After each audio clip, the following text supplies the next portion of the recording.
Hey everybody, welcome to You Have to Watch This podcast. I'm Alan, I'm Ryan. And I'm Devin. and it's time for our annual Best of the Year. Every year around this time, we take a look back at the past year and talk about what our favorite movies or TV shows were from this past 12 months. 2020 hasn't been nice to us as content creators when it comes to No. movies. I saw 2 movies in the theaters this year, and You saw two of them. I saw 2 movies in actual theaters. I saw several at the drive-ins, but I'm not counting those. I saw Tenet when that Right. experiment failed, and back in back in February, I saw the Impractical Jokers movie.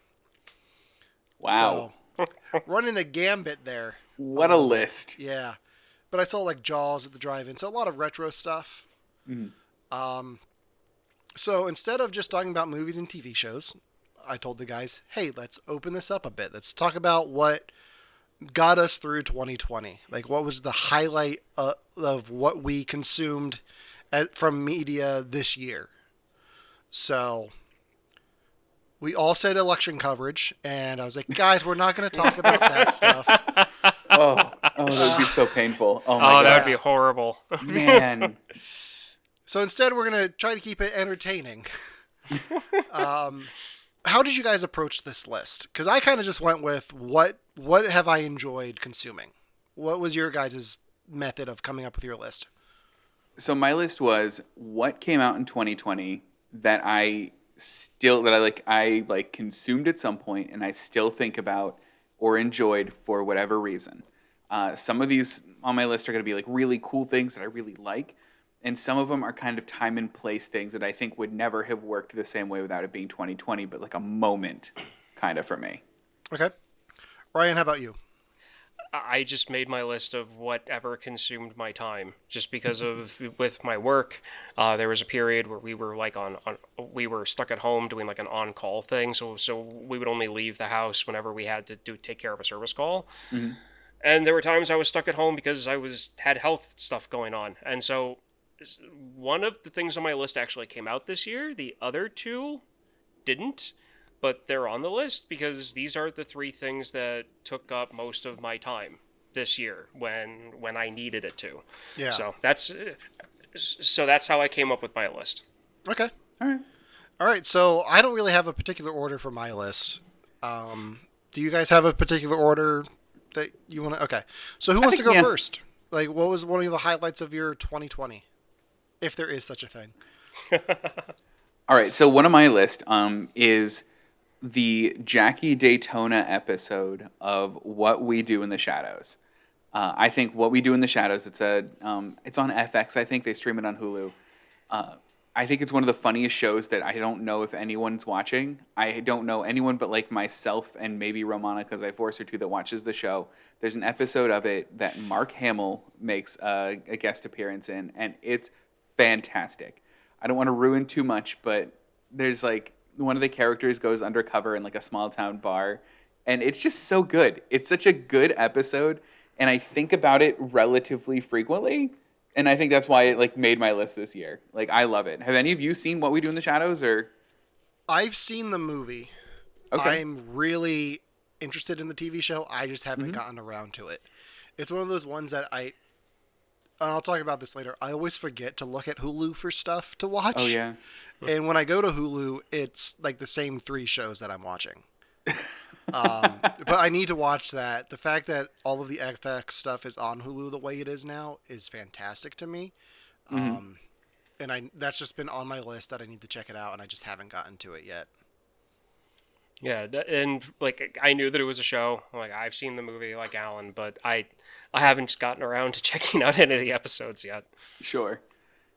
Yeah, I feel like a lot of people are like that with it. I think it's one of those shows. They're like, yeah, we'll get to it. We know it's there and we know it's good, and they just haven't yet. And I'm like so excited to talk about it with somebody. So somebody watch it for me, please. everything I've seen about it on the internet has been positive. So Oh, good. Okay. yeah, it's nice to see Mark Hamill on TV occasionally. I think it's just nice to see Mark Hamill occasionally. Like, he did an Uber Eats commercial that like I just With adore. Patrick Stewart. Right. Exactly. With like- Patrick Stewart. It doesn't make any sense that they're there. I don't need it to be them for the joke that they're doing to work, but it's so good that it's them. It's such a great joke though because Yeah. it's Star Wars and it's Star Trek. So Mm-hmm. speaking And of that's Star where the speaking of yeah. Star Trek, Ryan, what do you got on your list? Star Trek is on the list, but I don't know. I figured maybe I'd bring up that one later on. Okay. But I mean, or I could do it now. Whatever. We're not doing this in any kind of order. So Mm-hmm. yeah.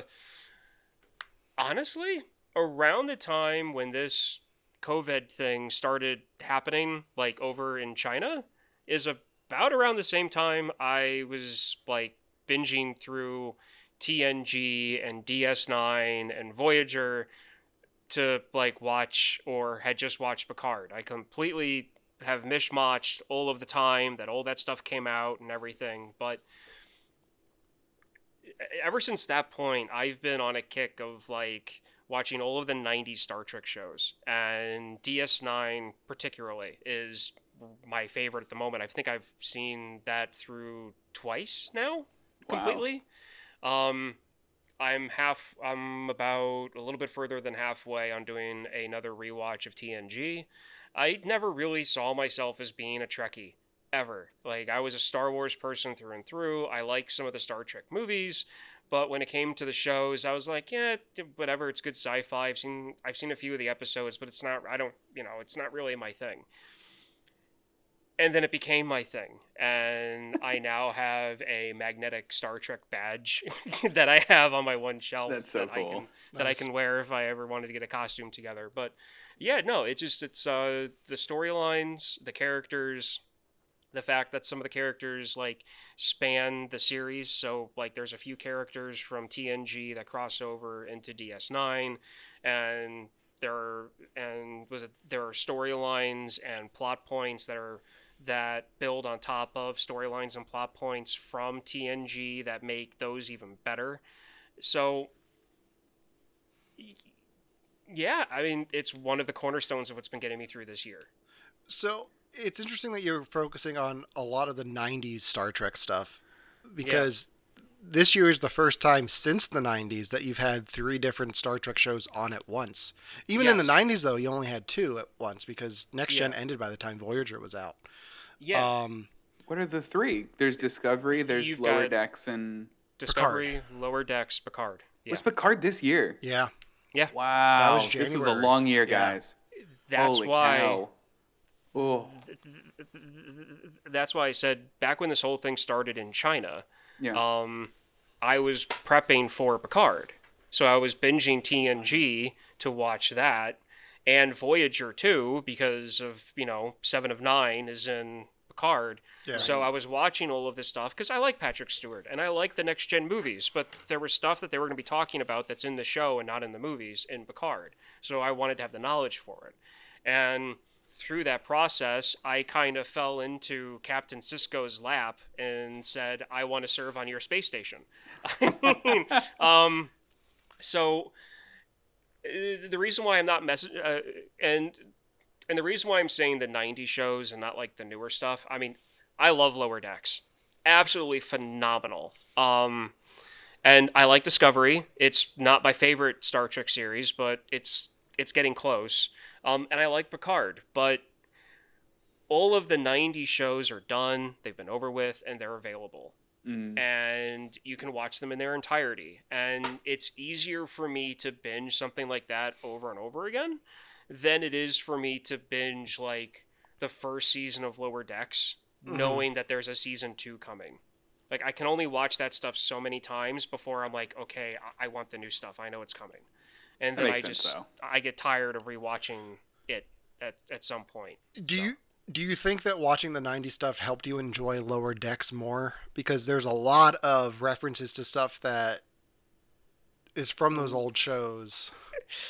The jokes in Lower Decks is 80% of like 80% 90s Trek and Wow. like Yeah. 20% Star Trek original series. So most definitely binging everything and then watching Lower Decks. Lower Decks is so much more enjoyable if you know the 90s shows a little, like not in depthly, but more so than just surface knowledge. Okay. Got it. So And go ahead, Devin. Oh, and Alan or Ryan, you wouldn't consider yourself to be a Trekkie before this year, right? Like this is all like Oh, hell completely no. new to you. Okay, see this is all completely new to me. that's what's weird to me because I thought you were a Trekkie before this, No. and like you're rewatching these shows because I was gonna ask like, do these shows hold up after your nostalgia wears off? But I guess the answer to that's a resounding yes because it's the first time you're watching this stuff, right? yeah, no. Yeah. Like I remember putting on episodes of DS9 when I was in middle school. Yeah. Because I liked the opening and the closing. I never listened to what the characters were saying. I would lie in bed, and if I couldn't get to sleep, I put on whatever channel it was playing on, and I would listen to the intro and try to fall asleep. I love French horns. I don't know how to describe it. So, I mean... It's like the quote of the episode. I love French horns, guys. That's going to be the title. Ryan loves French horns. So we talked about Picard on an episode way back when. Ryan, I've fallen behind on Discovery. How has this season been without getting into spoilers? Okay, so they went to the future. Everybody Yeah, knows I this. saw the first few Yeah. episodes. How overall, how's the season been? It's been going okay. I mean, Okay. it's good. I definitely like where they're going with stuff. There is a new show that they've been talking about for a while called Section 31, which the one character from Discovery is going to be in, but I'm kind of disappointed by how they set that up. Okay. That's all I'm Alright. going to say. That's all I'm going to say. But I mean, I enjoy it. I mean, they're like it's definitely a different structure than the 90s shows. They tackle different things than what the 90s shows did. And it's a modern interpretation of Trek. Some people are really enjoying it, other people are not. Okay. Some people are kind of like me where they're in the middle. I'm just like, okay, Alright. cool. It's new Trek. It's Yeah. one of those things I'll probably get caught up here in the next few weeks. I canceled my CBS All Access for a bit, and we're gonna get yeah. it back so we can watch The Stand. So, Good. but one of the reasons I canceled my CBS All Access was so I could get some of the new streaming apps this year. And the third thing on my list right now is HBO Max in general. This is a new streaming service from AT&T and Warner Brothers where they bring in HBO and Cartoon Network and Turner Classic Movies and all the DC stuff. And I've never, like, of all the streaming services right now, that's the one I go to first to find something to watch. Oh wow. And I've seen a lot of things on there that I've really enjoyed. So we're recording this the 21st. So I'm looking forward to watching Wonder Woman and everything that Warner Brothers is releasing there next year. But all the DC stuff, so Doom Patrol, which we've talked about on the show. I saw Harley Quinn's animated show, which is hysterical, and I highly recommend. Oh, it's really good. Harley Quinn and the Birds of Prey. The movie that came out in February, which I was supposed to go to the theaters and see, but I had the flu at the time, so I've just been really impressed with the overall catalog of HBO Max to the point where I had to include it in this list. Because there were a few things on here that I watched, and I was like, I'm just going to say HBO Max. The hell with it. Well, so like I moved to London and HBO Max isn't offered in the UK. It is a US only thing, and it's actually one of the things that I miss the most. So I totally understand where you're coming from. And like I can get pieces of some of the things on different streaming services, like Birds of Prey and some of the DC stuff is now on Netflix for me. But I miss it being in the same package. And one of the things I think I loved the most about HBO Max was it also had the Studio Ghibli movies, which I think are really hard to find other places. So like I'm happy they were in one place for me for at least part of my life. Yeah, this was the first time they were available for streaming. Yeah, I They think it weren't is. on any platforms before. So yeah, that's one of the other things they had going for it. Yeah, I saw that you're not gonna be able to get Wonder Woman the same day. So, Oh no, I will. oh, you will? Oh, I'll be fine. Don't you Okay. worry. Okay. He has his ways. I have my ways. He might be in the UK, but he's still an American. Arr. So that brings up a good question, though. So what is everyone's first streaming platform now, though? Like, you want to watch something, you don't know what you want to watch, you want to find it. Alan, yours is HBO Max. Yeah. Ryan, what is yours? I'm a simpleton. It's Netflix. It's Netflix. It's not simpleton. Netflix has good stuff on it. Well, I mean, it's because I mean, like, the percentage, statistically speaking, if I go into like Disney Plus or Hulu, I'm watching something within like 10 seconds. Okay. Because I'm going in there, I know what I'm looking for. If I don't know what I'm looking for, I click on the very first thing that I see that I know I'm going to like.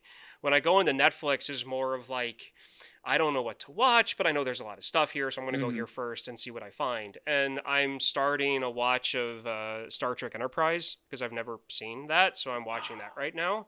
So I'm going to that most often when I'm not doing the next two things I'm going to be bringing up that I'm not like losing sleep over. I'm watching Star Trek Enterprise on Netflix. So that makes sense.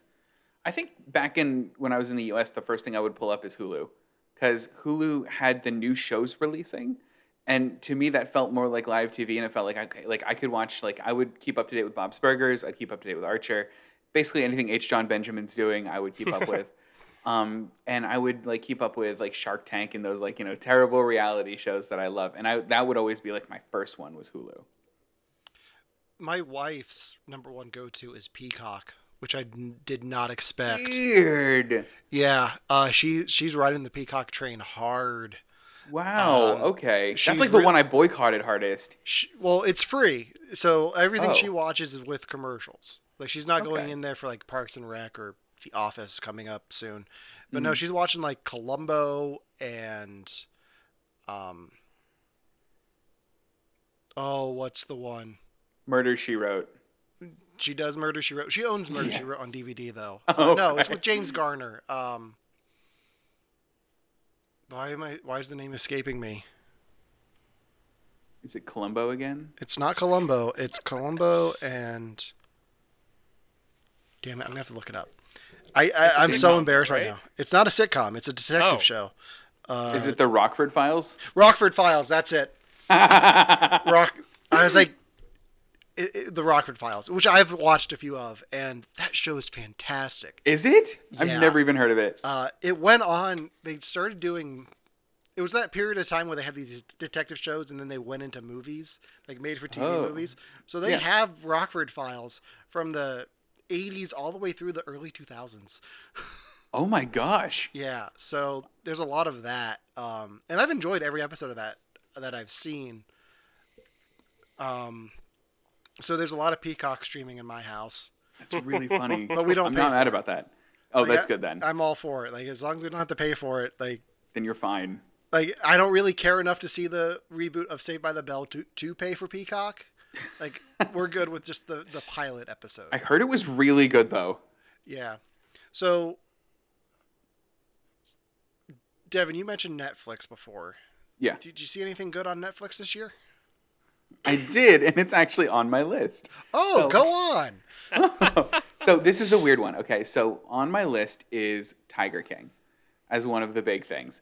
And first off, because watching it is a roller coaster. I literally accidentally spoiled a part of it where this one, and I guess spoilers, this one person that worked there had their arm bitten off by a tiger, went to work the next day because that's just what they wanted to do. I accidentally spoiled that for a group of people, or for one person in a group, and they got really mad at me. And they're like, well, I don't even want to watch it now. And someone went, that's not even the crazy part, because it's not. This documentary series is insane, and everyone was talking about it. But most importantly, it's on my list because everybody was talking about it. It dropped right at the beginning of lockdown, and it was the first thing that I could talk about with people that wasn't, how are you holding up? Things are weird now, huh? Yeah. Like, it was the first time we could go, oh my God, Tiger King, that thing, that other like, conversation about Tiger King felt normal for a while, and it got people to stop thinking about, like, how incredibly weird our lives are now. And, like, for me, that hit at just the right time that I needed it. Yeah, it was what I don't know if we talked about Tiger King at all on I don't this think we episode. did. I know No, I was on because an I episode. still haven't seen it. I still Ryan, no! I'm not watching Tiger King. You're No, not you watching can't Tiger get King? me. You can't make me. No. It's Okay. one of those things though where you don't have to watch it to understand what Tiger King was, right? Yeah. Exactly. Exactly. It's I knew as I love memes and I love the Facebook meme scene. Yeah. And I knew what was going on in Tiger King simply from the all of these original quote unquote original content like meme groups that I'm in, people Yeah. making memes based off the show. So like the guy getting his arm bit off, and Mhm. just all the different stuff. Like I knew about from reading the memes, and I'm just like, is this like a joke or did this actually happen? And then I'd research it and went, this actually happened. And I'm just like, I'm not watching this. Yeah. I can't. Like I'm not watching this show. It's one of those things where I was fascinated by it for like 2 weeks, and then I was over it. Like, Yep. for that time, I wanted to know more. Like, I wanted to see what would happen with these people, and then, or I think around the time the Joel McHale special, where they followed up with everyone, came out, I was completely over it. Like, I didn't need to see that special. I think that extra was the episode. world. I was the same way. I loved it, looked the people up. I was obsessed with it, and then Joe McHale special came out. I didn't watch it. I was like, I don't care. Yeah, and Joel McHale got some flack for asking if Joe Exotic deserved to be in jail. It's like, yeah, he does. Like, Yeah, he did real he- crimes. Yeah, like, Mm-hmm. and every once in a while, like once a week, I'll hear something about his court cases and like he's trying to appeal to Trump for a pardon, That's or right. something Yeah. about Carol Baskins suing someone over something. She was on Dancing with the Stars, I guess. She was on Dancing with the Stars, and I Gross. think she danced to "Eye of the Tiger." Oh, I hate it. So I guess what I'm saying is, if you put 2020 into a group of people, it would be the cast of Tiger King. It is. Absolutely it is. I mean, for me, it's a time and place thing. I don't know if Tiger King would have hit the same way if we weren't in lockdown like we were. I really don't think it would have. I think it No. would have come and gone. I think there would have been a Yep. subsect of people. I think it would have eventually gotten to a point where a lot of people knew what was going on, but Yeah. I don't think it would have been nearly as big as it is now. No. No, but I think I just liked it because it's a cultural touchstone. Like now, like you can talk to someone about Tiger King and they'll either be like, "Oh my gosh, I know," or they'll be like Ryan, where they're like, "I know, I know." Exactly. Yes. So yeah, that's my I guess number two. Okay, so I'm gonna change my list up a bit. Good. One of the things that I watched on Netflix that got me through the summer was Schitt's Creek. Really? I fell in love with Schitt's Creek. The show started off slow. I think I tried watching it back when it started to air, but my wife and I started watching it, and I just fell in love with the writing of that show and the character interactions. Have you guys seen any of Schitt's Creek? No. No. I've been told by everyone I need to watch it though. It does such a great job of doing the fish out of water story. So you have this wealthy family who loses everything except for this one town that they bought as a gag gift for when the son was like 8 years old, just because it was named Schitt's Creek. Oh my gosh. But Eugene Levy and Dan Levy, like, and Catherine O'Hara, like their performances on this show are fantastic. The show ended this year, I think, like early on in the year, the show ended. Oh, so it's over now. It's over now, so Okay. you can sit down and binge the whole thing if you wanted. Oh man, might. But it's fantastic, and one of the things that it taught me about myself is that I do a Eugene Levy impression, which I did not know. But every Is it once just in a like while- in the wild, like when you get mad, you turn into Eugene Levy, or? No, I don't know why it happens, but it just does. And people are like, who the hell is Eugene Levy when I do that? And I just think the dad from American Pie. We'll just tell your mother we ate the whole thing.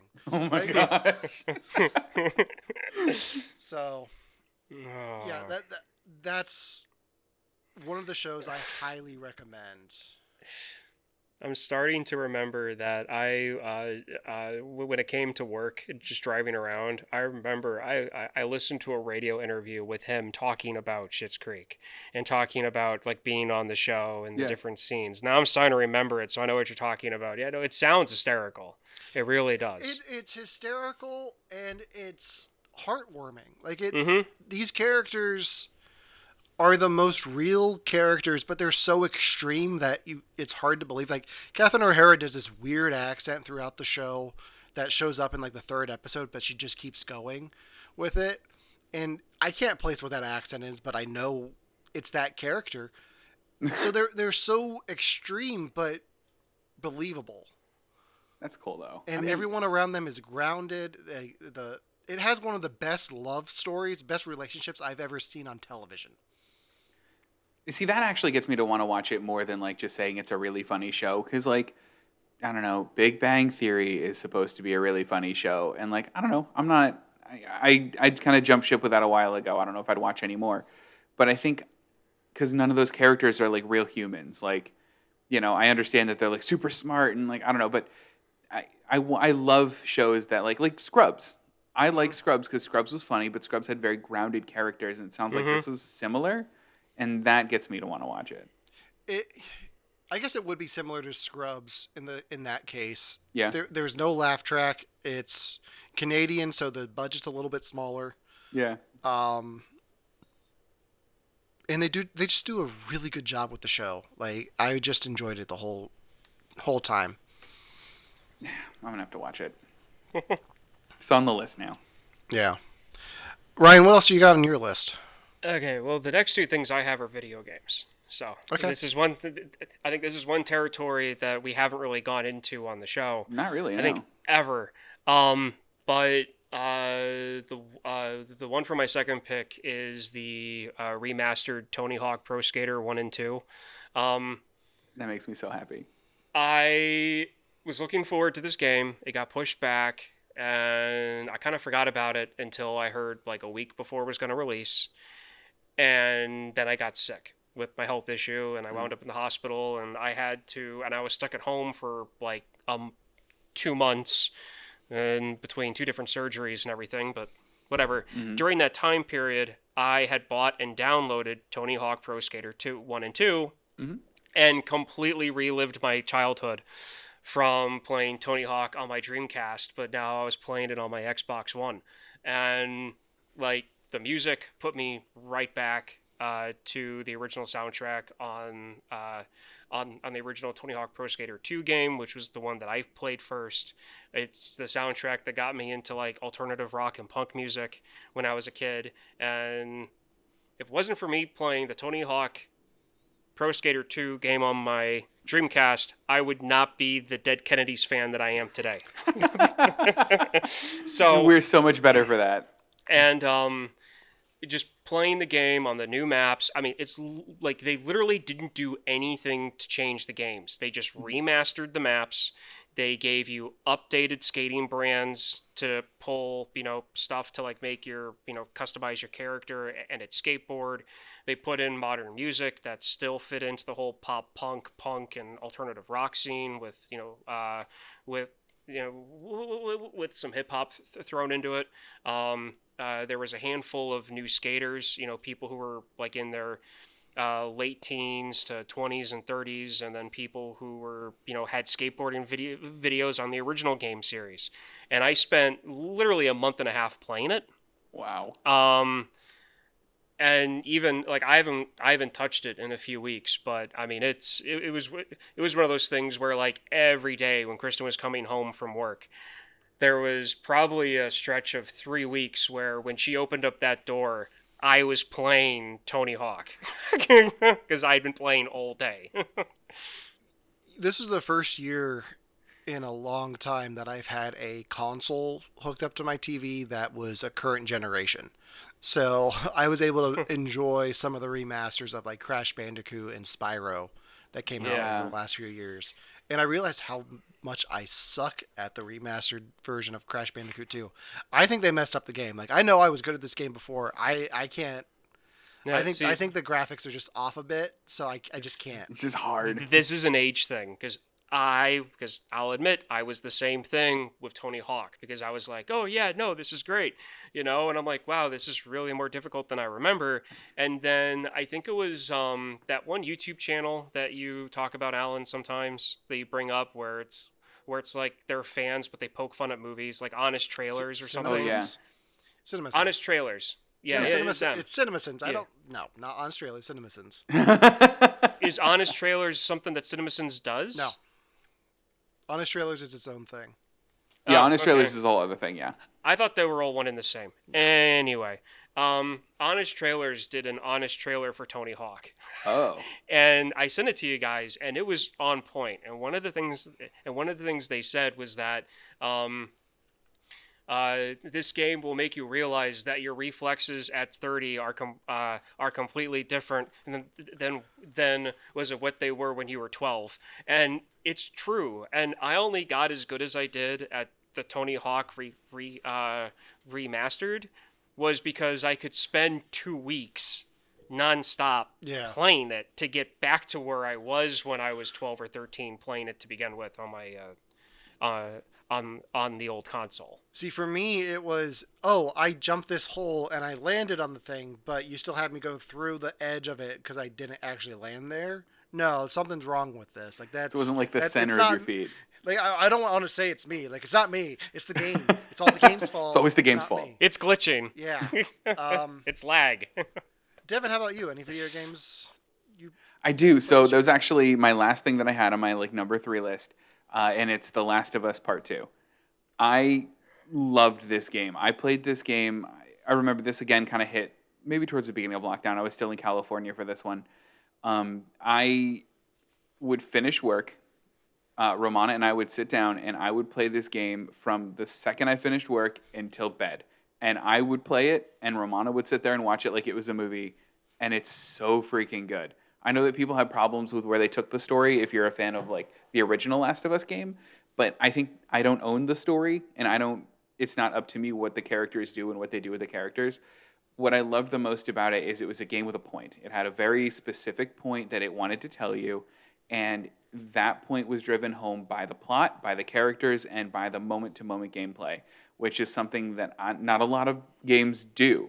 Like a good example is sometimes you'll play a game where you're the good guy, and there's that evil bad guy, and he's killing all the guys. Oh, okay, better example. Star Wars. Luke Skywalker is the good guy. How many people did he murder on both Death Stars? It's a lot. But he's a good guy. And that's a big thing that video games will do, is they'll be like, that bad guy killed that person. Meanwhile, your character is killing thousands of people to get up to that bad guy and is also a terrible person. This game addresses that in a very big and very real way, and I love it. Devin, I'm so frustrated with you right now because Why? you haven't seen The Mandalorian yet, but you keep bringing up things they talk about in The Mandalorian. They talk about Yeah. that in The Mandalorian? Yes, Kinda, they do. What? They Yes, talk, they do. yeah. Holy shit. So one of the things that The Mandalorian does, and slight spoilers, you get to see the Empire react to a victory, and they Really? humanize the Empire a little bit. And friend of the show, Kevin Smith or Mark Bernard, one of the two, talked about it great on their show. Yeah. The Empire at the time of The Mandalorian is in the same spot the Rebels were in Star Wars. So when they get the small victories, they're going to look at them as these giant victories because they're the underdogs now. Right. They've been defeated. So yeah, they do talk about that in The Mandalorian a little bit. That's so Mhm. cool. And that's a So- part of that lore that I want to know. Where what was that transition from Empire to First Order like? Yeah. What were their small victories leading up to that? That's so. I'm excited, guys. So I have some video games I want to talk about as well. Yes. Both related to Star Wars. So, I couldn't pick one over the other. So at the beginning of lockdown, I got Jedi Fallen Order for my PlayStation 4 from the library, and then the library shut down. So instead of having a week to play it, I had 2 months to play it. So I was That's able so to go cool. through and play the whole story. And it did a really good job of letting you experience being a Jedi. The way you interacted with your environments and the force abilities that you had were really cool. The interactions you had with other characters were enjoyable. They did a really cool job of flashing back to Order 66 and the Jedi that you play, Cal's training. So that's how you learned how to do different force abilities. You actually went back to his training on a ship during the Clone Wars and got to experience that. Has one of the best final boss battles I've seen in a long time in a video game. But the other game I wanted to talk about is Star Wars Squadrons, which I've talked to you guys about, which I have on my PC, mostly because I own a joystick for my PC. And it is so much fun just flying around in X-Wings and TIE fighters, shooting other ships and just flying. It's amazing. What is the plot of it like? Like, is it like a good, like, does it take place in a certain point in time, or is it kind of just like? It takes place right after the second Death Star. Oh, For the okay. most part. So you're the New Republic and you're the Empire. So the Empire is kind of falling apart. So Yeah. it's around the same time. It's a few years before Mandalorian, I think. Gotcha. But there's some characters from Rebels who show up in the storyline. Wow. I haven't played as much of it as I want to. It's one of those things where life's just been crazy because Yeah. I'm doing a podcast every week with some guys. Weird. Sometimes two. Yeah, so you switch back and forth in the main storyline between the New Republic and the Empire. So you get to fly every kind of ship. That's They fun. they I like just that. added TIE Defenders and B-Wings. But Ryan, I get to fly your A-Wing all the time. Yes. Are there Y-Wings? There are Y-Wings, A-Wings, That's my and kind. U-Wings, the ones from Rogue One. Oh, those. Okay, got it. Yeah. See, Took me a second. If A-Wings didn't exist, I would be a B-Wing person.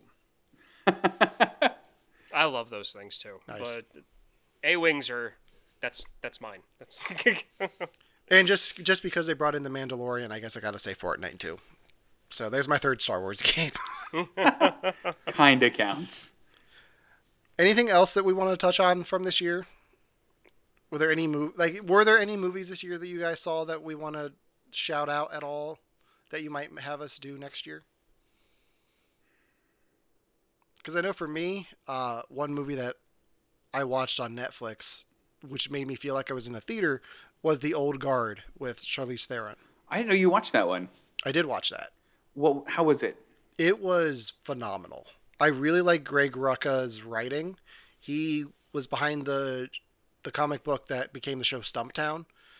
My Oh, wife's a okay. huge Greg Rucka fan, so as soon as she saw this was out, we watched it. So I really enjoyed it. It was one of the best at-home movie experiences I've had in a long time because it felt like it wasn't made for Netflix. It felt like it was made for theaters, and I think it was just made for Netflix. Like I don't think it was ever going to be going to theaters. So Oh, wow.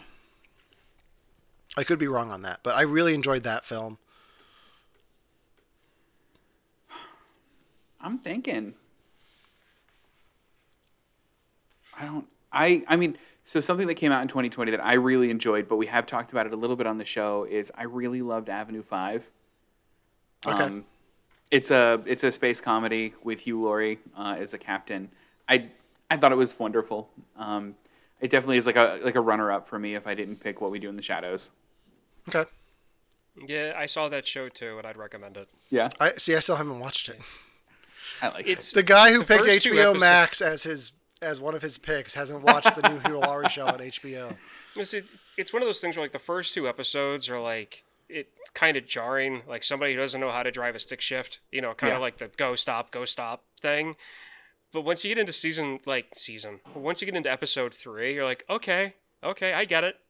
This is hysterical. I think, but I don't really have anything from this year, Okay. movie wise. I actually had a second video game on my list that I've been binging Uh-huh. really hard the past month and a half, which is The Division 2, which is actually talked about kind of meta, I guess you could say, for what's going on at the moment. Yeah.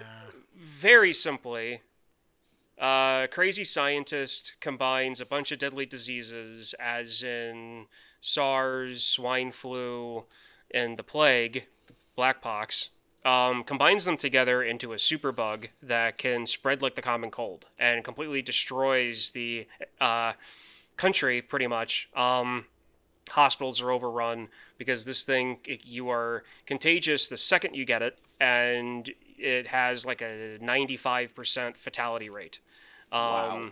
So you are an agent of a government agency called the Division, which is basically you have complete authority given by the president to do anything you need to do to keep order at whatever location you are sent to. And in the first one, you go to New York in the middle of winter. It's a very, very interactive RPG second-person shooter. It's a farming game, so there's a lot of loot you have to get, and you build your armor setup. Division 2, you get called to Washington, D.C. as a separate agent. You're not the same person you were before. You can make it that you are in your head if you want to or not, but you go to DC, it's pretty much the same thing. It gets more in depth in the storyline. What I like about this is that it's the only Tom Clancy game that I would consider to have an actual Tom Clancy-ish storyline, as in conspiracy theories, government agencies, turncoats, other countries get involved. Once you clean up DC, a Blackwater type military company comes and invades pretty much the whole East Coast. Wow. I've read the 2 books that have been based off the video game that connect 1 and 2 together. They have come out with a DLC where you go back to New York, and I'm in the middle of playing their season 4, which I always used to be the old man yelling from his porch and the whole video game culture thing, going DC, DLCs suck. Why don't you just release it? Is with the video game because like I as paid part of a $80 game, for this. It's like I paid $80 for this. I'm not going to pay an extra 30 to get 20 hours more content when you could have just released it, a Division 3 and just. But this added changed to your it. mind? Yes, like I am now buying DLCs. I am now paying for the seasons, to do the different things and get the different stuff for your character. But like there are signs when you go around the city that's like completely dissolved, because going back, you'll see posters that say, wash your hands and save a life. Like that's the part where it gets kind of like, wow, I'm playing something that is a lot more truer than it was when this thing came out back in February of last year. The PS4 Spider-Man game has kind of the same thing, because part of the story of that is there is a plague that's released upon New York City. So there'll be signs on the subway that say wear a mask. And it's just kind of eerie after the fact to see that stuff. Yeah. So the thing is, like, people, the concept of a plague being destructive to our economy and to our way of life has been around since the 70s. And there have been disaster movies and books and comic books that, if you go back, and these things are written 12, 15, 20 years ago, and you go back and you read this stuff and you're just like, this happened. Like, this happened verbatim. Like, this is like a crystal ball type stuff. Now, granted, this video game series is like worst case scenario, with a 95% mortality rate. But the previews for the first Division game was pretty dead on, that, like, you'd get the first case, then they'd find out that it was contagious for like a week. The person didn't show signs. The city gets locked down. And then by day 3, the hospitals start getting overrun. They can't take care of normal people who are sick from like car accidents. And then 4 days after that, people stop showing up to work, and the economy collapses. yeah. Yeah. And that's exactly what we're trying to prevent. Yeah. So, I mean, it's one of those things where it's like the story hits me in the face when I'm playing this game, but I love the gameplay. Yeah. That's cool. And that's one of the reasons why I like this so much. It's the storyline and the gameplay combined have made this game series my all-time favorite ever. And ever since I've gotten into the whole DLC season thing, because they're in the middle of season 4, like, I've been losing sleep because I can't stop. It's like, oh my God, I'm at level 75. If I can stay up for another hour, I can get to level 80. If I turn on this and turn off that, and I go take care of this control point and do this mission, and it's ridiculous. Wow. I'm addicted. That's cool though. That's what I want though. Like that's what should be on top of your list. Like the thing that like you love the most in this year, and it sounds like that. Like that's perfect. Yeah, because I mean, I was playing Division 1 at the start of this year, and Mm-hmm. then, the Star Trek thing happened, and then I got the kidney stone issue, and then Tony Hawk, and now I'm back to playing Division 2 again. Yeah. Like, I started the year on Division 1, now I'm ending it on Division 2, so it works Whole out. circle. So I don't think last year we did a looking into 2020. What are we looking forward to? I think we talked about it in our wrap up episode of 2019. But I can say with some confidence that some stuff is going to come out next year. Is there anything at the top of the list that you're looking forward to in 2021? Oh my god. Oh, I mean, more Marvel stuff. This is gonna be Any weird. Marvel stuff, like Right, any I mean- Marvel stuff. So it's weird because when Endgame came out, I was like, you know what? Or no, after Spider-Man, I was like, you know what? I think I'm done. I think that was it. I think I saw what I needed to of the Marvel stuff. And then they're like, Marvel, I mean, the world was like, okay, fine, you get nothing for a year. And I'm like, okay, now I want it again. So definitely the Marvel stuff. So what you're saying is you think Disney is behind the pandemic? I'm not gonna say that they're direct. Yeah, they're behind the pandemic. Yeah, they did it. Okay. Ryan, how about you? I'm looking up a list of what's coming out next year, because I honestly don't know off the top It's of my a head. lot. Like I looked up Yeah. a list of what's coming out in 2021. Everything is. I'm never gonna leave the movie theater. Yeah. For me, I'm looking forward to all of the Warner Brothers stuff coming to HBO Max. Mhm. So, because there is stuff on that list that I wasn't going to go to theaters to see, like Space Jam 2. Like, I had no desire to see that in theaters, but if it's going to be on HBO Max and I can watch it from my living room, yes, I want to see LeBron James and Bugs Bunny fight the Mask playing basketball. Yeah. Because that movie sounds insane. Because they're just bringing in all the Warner Brothers properties that they can. I'm not mad about it. It sounds like Yeah. a lot of fun. But I'm really looking forward to James Gunn's The Suicide Squad. That's interesting because I don't know how to feel about that one yet. I mean, what I've seen from it, it looks cool, but I don't know enough about it. Like I don't think I know enough to make a judgment. Ryan found a thing. I found a thing with coming out in February, supposedly, Without Remorse. Michael B. Jordan is a former Navy SEAL out for revenge in Without Remorse, based on the 1993 novel by Jack Ryan, creator Tom Clancy. I was just Oh. talking about a Tom Clancy video game. Okay. I love Tom Clancy stuff. I love Michael B. Jordan. I think he's a great actor, and the fact that he's doing a Tom Clancy movie. Whoa, It's- whoa. You're telling me they're doing a Tom Clancy movie that's not Jack Ryan? No. It is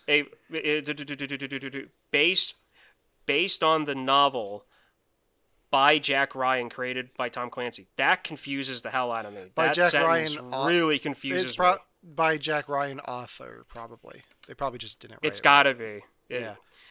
It's gotta be. But it's a book from Tom Clancy from the early 90s. Okay. That's Okay. That's cool. that's around where Tom Clancy was like starting, like he was peaking, I think. If he peak wasn't Tom peaking, Clancy. he was already on that, like, his plateau of like how high he was going to go. I think he was already there when he was around that time, because Tom Clancy reminds me of what I like about, storylines involving deep Yeah. government, Yeah.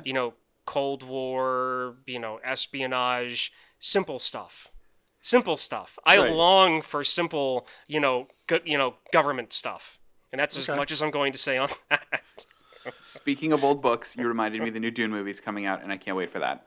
Also on HBO I Max. ju- There's So- that It's coming. too. Really? Yep. That's a Wow. Warner Brothers one. Oh, yeah. Yeah. Denis Villeneuve is not happy about that. I heard. Actually, you know what? I did hear about that. Yeah, Warner Brothers pissed off like every major filmmaker in Hollywood with this deal. But Yeah. what are you gonna do? Like Really? they're between a rock and a hard place. They either release it this way or hold on to it for another year, and then See what they can do with it. yeah. So And yeah, I mean, this goes into just how, this is one of the things that, if there's one lesson that this year showed, was how fragile certain things are. Like, Mm-hmm. like there's been a lot of stuff that is just baked into our culture, like movies, going to the movie theater for movies, and how movie theaters make money. And I'm sure there's contracts behind the doors, behind the closed door. I'm sure there's contracts with this stuff, but I feel like it was just traditional with the way things have done. It's always been done this way. It keeps everybody happy. Let's just keep on doing it. And this year kind of like threw a wrench into all of that. And it's like, well, what happens when you can't do it this way? Yeah. And I think it's kind of showing that there's a lot of stuff that, that is just, there's certain things that don't make sense on the spreadsheets. Yeah. That make sense culturally. And I feel like movie theaters is one of those things where it's kind of like, culturally, we like movie theaters. And if we can keep it going, we want to keep it going. Does it make the most business sense? No. No. Yeah, and if it gets to the point where I feel comfortable going to the movie theaters next year, I'll go. Like, I felt comfortable enough to go see Tenet this year. Yeah. With a mask on, which kind of added to the feel of that movie. But if I can watch this stuff at home and not expose myself to hazardous things in the world, then I'm going to do that. Like, if that's an option for me, I will do that if it makes sense. I might not pay $30 for it like Disney wants me to, but... No, I didn't. I'm a huge Disney fan. I was excited for Mulan. I didn't pay it. Have you seen Mulan? I have not. It's on there. I've seen the cartoon. It's that, like, them wanting me to pay $30 for it soured me against the movie that much. Yeah. Other things soured me on that movie, but we can get into that later. Oh, yeah. Okay, so anything else we want to talk about from 2020? That's it. How about a movie that I have no interest in of ever watching that came out in 2020? Which Sure. one? Songbird by Michael Bay. Oh. Michael Bay's COVID movie. That's right. I forgot he made a COVID movie. I saw the trailer and I have no interest in it. See, I didn't Part even of know the that. reason why, part of the reason why, I learned about this movie in the one the Division Xbox players group that I'm in on Facebook. Somebody shared the trailer and said, "Hey, look, it's a movie based off the Division video game." And I watched it, and I'm like, "Yeah, I'm never watching this." Yeah. I can say that about a lot of Michael Bay stuff, Yeah. like Transformers 4 and 5. Five's the only one I've seen. 5 and Bumblebee. Good list. I know. Yeah. No, I can't think of anything from this year I won't watch, No. but I think that about does it for 2020. So I'm good to close the door. We can finally put this year behind us, guys. I'm excited about and that. move on I'm to done. 2021. And I need to figure out what movie I'm going to have you guys watch to start off the year. So It better be a good one. There's a lot of pressure on it. It's a whole no new pressure. year. Before we move on, was there any movie that we did for the show that stands out in your mind as, oh yeah, that was really fun to do? It's a really good question. Because we've done a lot in the last year. We have. I'm actually bringing up our Podbean account so I can scroll through our uploads. Well, what was yours? Did you have one that you really like, Alan? I think I have to look it up too. Because there's so many. Oh my God, there's so many ones that we did where I loved our discussions. Hamilton, Total Recall, movie No, 43. my favorite, and I can pick that right away. My favorite is RoboCop. Okay. You guys did a good job of completely changing my mind about that movie. Because Really? Yes, because I watched the movie and went, "This is garbage," and You did. was ready to just Yeah. like blast into it, and I'm wrong. And that's one of those times I'm totally fine admitting I was very wrong about the movie, and I want to rewatch it. So my official pick for that is RoboCop. I enjoy doing the crossovers that we did with Victims and Villains. Those were fun. I was really glad to get you guys to watch The Nice Guys. Logan Lucky was fun. Our triple features were a blast. I did really like those. We'll have to do more of those in the future. But You know what? I'm sorry. No, go ahead. Okay. My favorite one that I had you guys do was 2001: Space Odyssey, because you guys came over and we watched it, Yeah. and we watched it together, and then we recorded the next day, I think. No, that day. That We day, recorded later. That day. Yeah, we recorded later that day, and I loved Devin's story about how he tried to watch it on his own at the kitchen table, and his family was like, "What the hell are you watching?" Because of all the monkey noises. Yeah.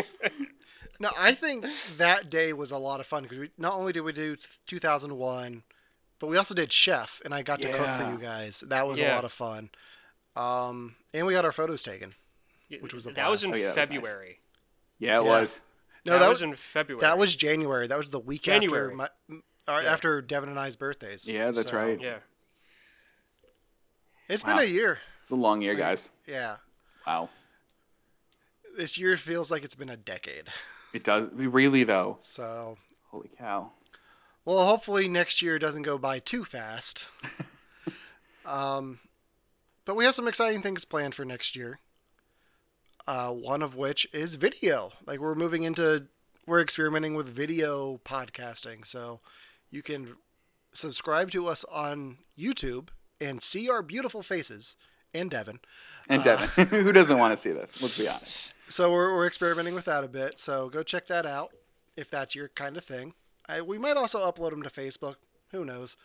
But if video is not your thing, you can always listen to us on any major podcasting platform. We are on Apple Podcasts, Spotify, Google Podcast, Amazon Music, Podbean, Stitcher Radio, Audible, and the iHeartRadio app. I'm sure I missed a few. But you can also like us on Facebook to see our videos and find out when the latest episodes are released. And follow us on Instagram, where you can see pictures and stuff. Maybe If stills some of from us here. ever actually post. Some of Yeah. us- I mean, I post. So, Yeah, you do. Yeah. I don't.